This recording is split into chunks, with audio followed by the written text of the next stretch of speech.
세월의 흐름은 빨라 누구도 의식하지 못하는 가운데 벌써 6달이 지나갔고 그 사이 사진은 왕진에게 18가지 무기 사용하는 법을 모두 다 익히게 되었습니다. 창, 철퇴, 활, 채찍, 칼, 도끼, 곤봉, 방패 등을 차례로 배워나갔는데 가르치는 왕진도 정성을 다했지만 배우는 사진도 괴로운 훈련을 잘 견디었습니다. 또한 사진이 평소 꾸준히 무술 훈련을 해왔기 때문에 단련된 몸과 남다른 재질도 6달이라는 짧은 기간에 높은 경지의 무술 실력을 습득할 수 있는데 큰 일조를 했다고 할 수 있었습니다. 구문영 사진이 무술 훈련을 할 때는 우통을 벗고 대부분 봉수를 연마했는데 훈련하는 그의 몸을 보면 몸에 조화롭게 새겨진 9마리의 용이 마치 살아 움직이는 것처럼 그의 근육 움직임에 따라 움직였기 때문에 매우 보기가 좋았습니다. 왕진이 구문영 사진에게 무술 지도를 시작한 지 6개월이 지났을 때 그는 더 이상 가르칠 게 없다는 생각이 들기 시작하자 조용히 속으로 생각했습니다.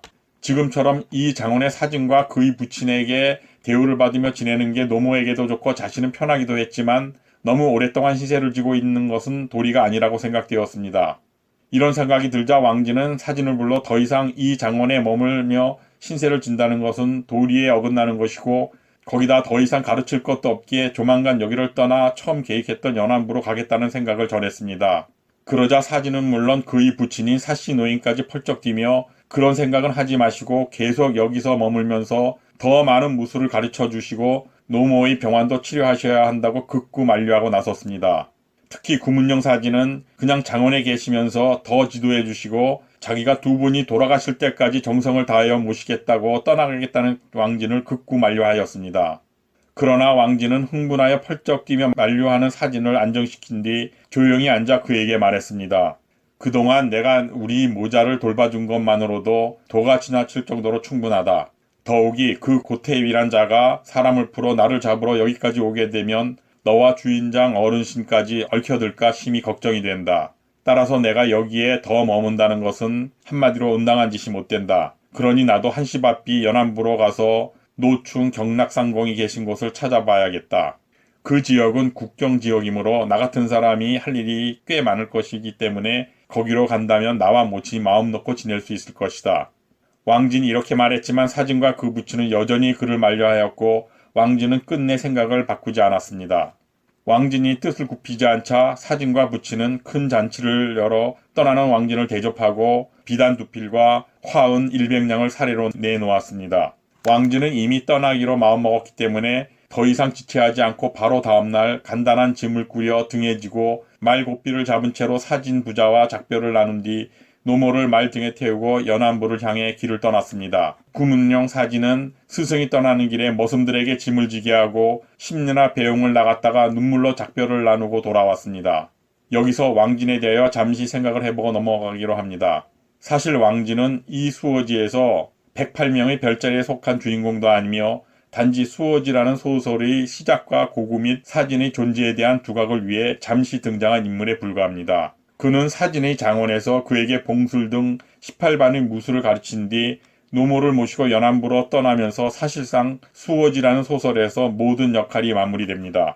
한마디로 깍두기 역할을 충분히 한 다음 매우 기술적이고 적절한 방법으로 수호지의 말문을 유연하게 열 수 있는 역할을 마친 뒤 주인공 같은 조연의 역할로 마무리하여 수호지 안에서 더 이상의 존재를 나타내지 않고 사라지게 되는 겁니다.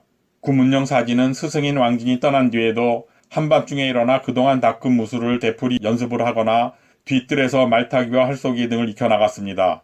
하지만 사진의 부친 사씨 노인이 왕진이 떠난 지 반년이 지난 어느 날 갑자기 자리에 누운 지 며칠이 지나도 일어나질 못하고 있었습니다. 이에 사진은 용한 의원이 있다고 하면 길이 멀고 가까운 것에 상관치 않고 그를 모셔와 부친의 병을 보게 하였으나 사씨 노인은 결국 일어나지 못하고 숨을 거두고 맙니다. 사진은 부친이 돌아가시자 슬퍼에 맞이 않으며 좋은 날을 택하여 마을 3,400호의 사람들이 모두 나와 함께 장례를 치르고 그들이 도움을 받아 마을 한쪽에 있는 선산에 부친의 시신을 모셨습니다. 부친이 죽은 뒤 집안의 모든 일을 머슴들에게 맡긴 사진은 혼자 창칼이나 몽둥이 등으로 무술 연습을 하며 홀로 외로움을 달래며 지냈습니다. 그러는 사이 다시 몇 달의 시간이 흘러 6월이 되자 날씨가 너무 더워져 무술 연습도 못하고 평상에 앉아 더위를 식히고 있는데 맞은편 숲으로부터 시원한 바람이 불어오자 사진은 무심코 그쪽을 바라보았습니다.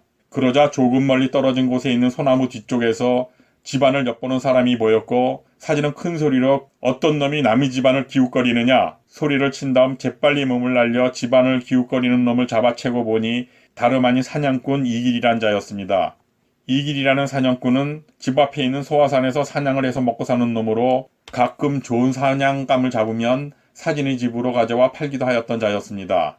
이놈 이길아, 너는 어떤 마음을 품고 남의 집을 샅샅이 살폈느냐? 무슨 나쁜 마음을 먹고 남의 집안을 살폈는지 어서 말해라. 사진이 무섭게 다그치자 사냥꾼은 벌벌 떨며 대답했습니다. 별것 아닙니다, 나으리. 저는 단지 난쟁이 구울랑이 여기에 있는가 찾아보았을 뿐입니다. 같이 술이나 한 잔 걸칠까 해서 찾으려 했었습니다. 그런데 나으리께서 그곳에서 더위를 피하고 계셔 감히 앞으로 나아가지 못하고 있었던 겁니다. 그래? 그건 그렇다 치고 그런데 너는 요즘 왜 산에서 잡은 짐승을 우리 집에 팔러 오지 않는 것이냐?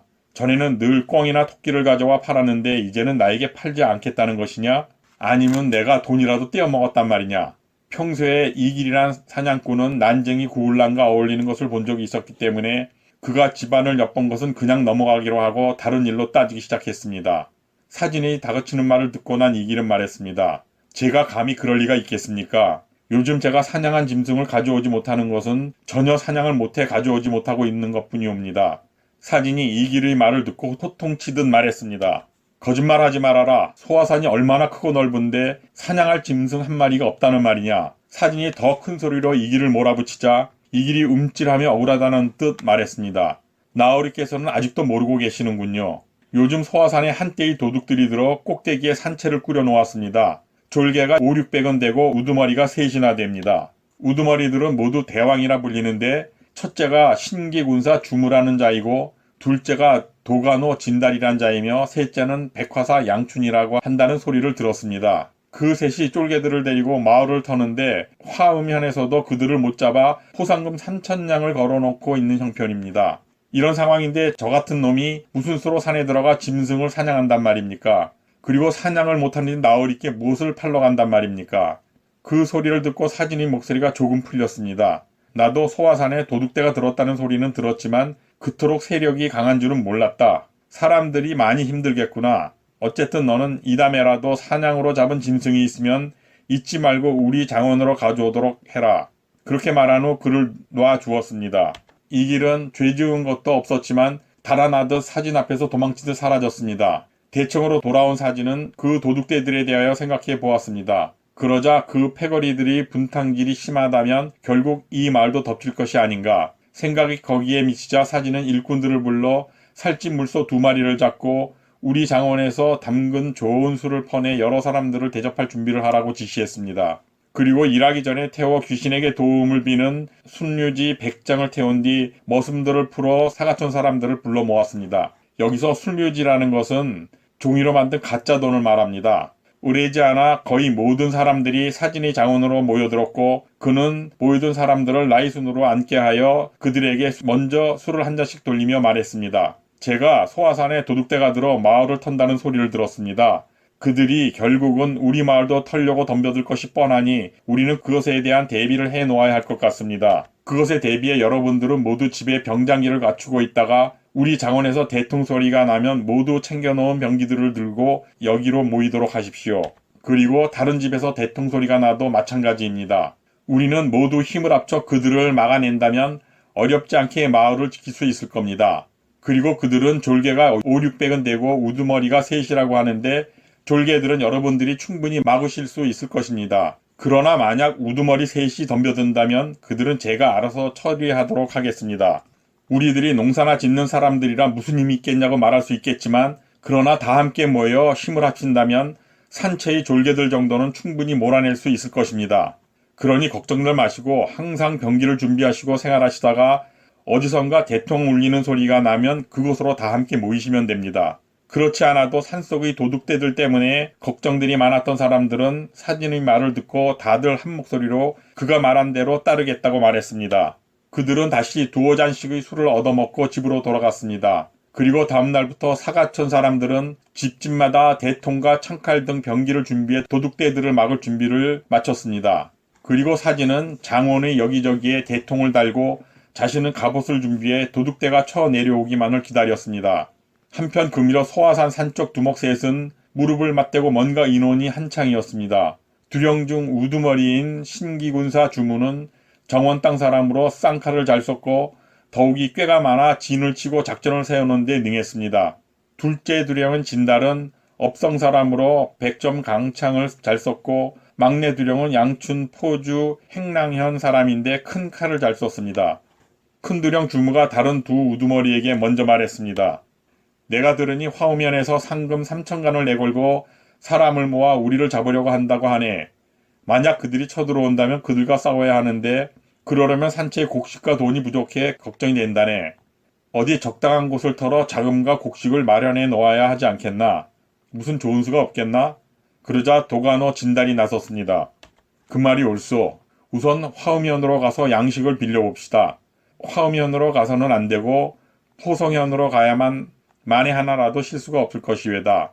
백허사 양춘이 그렇게 진달의 의견에 반대하고 나서자 진달이 알 수 없다는 듯이 양춘에게 물었습니다. 포성현은 사람도 적고 돈과 곡식도 흔하지 않은 곳이잖나. 화우면으로 가는 것만 못하네. 거기 놈들은 살림이 모두 넉넉하여 털어올 곳이 많다네. 그러나 문제는 화우면을 가려면 반드시 사가촌을 지나야 하는데 그 마을에는 구문용 사진이라는 자가 버티고 있어 함부로 지나가기가 힘드오. 워낙 호랑이같이 사나운 놈이라 이기기 어려울 것이오. 그놈이 우리를 쉽게 보내줄 것 같소? 그러자 진달이 자네는 너무 겁이 많구먼. 한갓 촌놈 한 명에게 그렇게 겁을 먹는다면 어찌 관군을 싸워 이기겠는가. 그렇게 양춘과 진달이 티격거리며 싸움을 하는 동안 주무가 은근히 양춘이 편을 들자 성질 급한 진달이 벌떡 일어나며 소리쳤습니다. 두 사람은 이제 다 됐구려. 사람이 뜻과 용기를 잃으면 그 위풍도 없어진다고 했소. 그리고 두 사람에게 들으라는 듯이 졸개들을 부르더니 말했습니다. 어서 내 말을 준비해라. 우선 사가장부터 때려엎고 화면을 치겠다. 주무와 양춘이 두 번이나 그를 말렸지만 소용이 없었습니다. 항상 객기 부리는 놈이 먼저 당한다고 하지 않았는가. 주무와 양춘이란 도둑수령은 나름 얕게 처신을 하는데 막내인 진달은 두 사람을 조롱하며 졸개 150명과 출정 채비를 챙기도록 했습니다. 진달은 두 형들이 말리는데도 아랑곳하지 않고 졸개 100여 명을 데리고 갑옷과 무기를 챙겨 사가촌으로 달려들었습니다. 징을 울리고 북을 치며 나가는 모습이 제법 거세게 보였습니다. 그 시각 구문영 사진은 말을 장원 앞에 매놓고 어떤 일만 터지면 어디든 달려갈 채비를 갖춘 채 기다리는 중이었습니다. 부리는 머슴 하나가 헐레벌떡 숨을 몰아쉬며 소화산 산적이 내려오고 있다는 소식을 알려왔습니다. 그 소리를 들은 사진은 준비한 북과 대통을 요란하게 쳐댔습니다. 그러자 미리 짜놓은 대로 장원 앞뒤 300여 호의 집에 있던 사람들이 자기들이 준비한 낫 등 무기들을 들고 사진의 장원으로 몰려들었습니다. 사진도 그새 채비를 갖추고 있었는데 머리에는 일자건을 메고 붉은 갑옷을 입고 그 위에는 푸른 비단 겉옷을 걸치고 있었습니다. 녹색 가죽신을 신고 허리에는 가죽띠를 두른 데다가 가슴 앞뒤에 심장을 보호하는 철판을 대고 있으니 매우 느름해 보였습니다. 사진은 큰 활과 활통을 허리에 차고 끈이 세 갈래이며 양날인 큰 칼 한 자루를 든 채 마을 청년들이 이끌고 온 말에 뛰어올랐습니다. 말은 온몸이 불같이 타오르는 듯한 적토마였습니다. 말에 오른 사진은 젊고 힘센 젊은이 30명을 앞세우고 나이든 8, 90명은 뒤딸린 채 마을 북쪽으로 달려나갔습니다. 그들이 한꺼번에 지르는 소리는 제법 우렁차게 들렸습니다. 소화산에서 단숨에 달려 내려온 진달은 산 아래 이르러서야 졸개들을 멈추어 서게 했습니다. 그리고 졸개들을 보내 살펴보려는데 벌써 사진이 들이닥쳤습니다. 드자비질에 들어가기에 앞서 사진은 도둑대 우두머리 진달을 살펴보았습니다. 진달의 차림새도 꽤나 볼만했고 머리에는 홍이오 면견을 썼고 몸은 금생 철갑에 한 마리 크고 흰 말을 타고 있는 폼이 한 무리의 우두머리로서 부족함이 없어 보였습니다. 그 뒤로는 100여 명의 졸개들이 함성을 질러대며 기세를 돋우고 있었습니다. 오늘 방송은 여기서 마치도록 하겠습니다. 그리고 다음 방송은 수오지 5편을 진행하기 전 브레이크 타임으로 과거 중국 왕조에서 후궁 등 가장 많은 여인들을 거느렸던 황제들에 대한 스토리를 테마로 2편 정도 방송을 진행한 후 수오지를 이어가도록 하겠습니다. 이 방송은 진나라 시황제를 시작으로 하여 중국 왕조 전체에 속한 황제들을 시대별로 나누어 대화해 나갈 생각입니다. 세부적인 내용은 황제들이 여성 편력과 황후와 후궁 그리고 궁녀 등이 공식적으로 황제의 침소에 들어가 함께하는 룰에 대한 내용으로 진행하도록 하겠습니다. 이 방송 이후 이어질 수호지에서는 구문용 사진이 하인의 실수로 산적들과 가까이 지내며 왕래하는 것이 발각되는 등 여러 가지 문제로 사가촌의 장원을 떠나 산채로 들어가는 스토리를 가지고 대화를 이어가도록 하겠습니다. 편안한 시청이 되셨다면 구독과 좋아요를 부탁드리며 방송을 마치겠습니다. 대단히 감사합니다.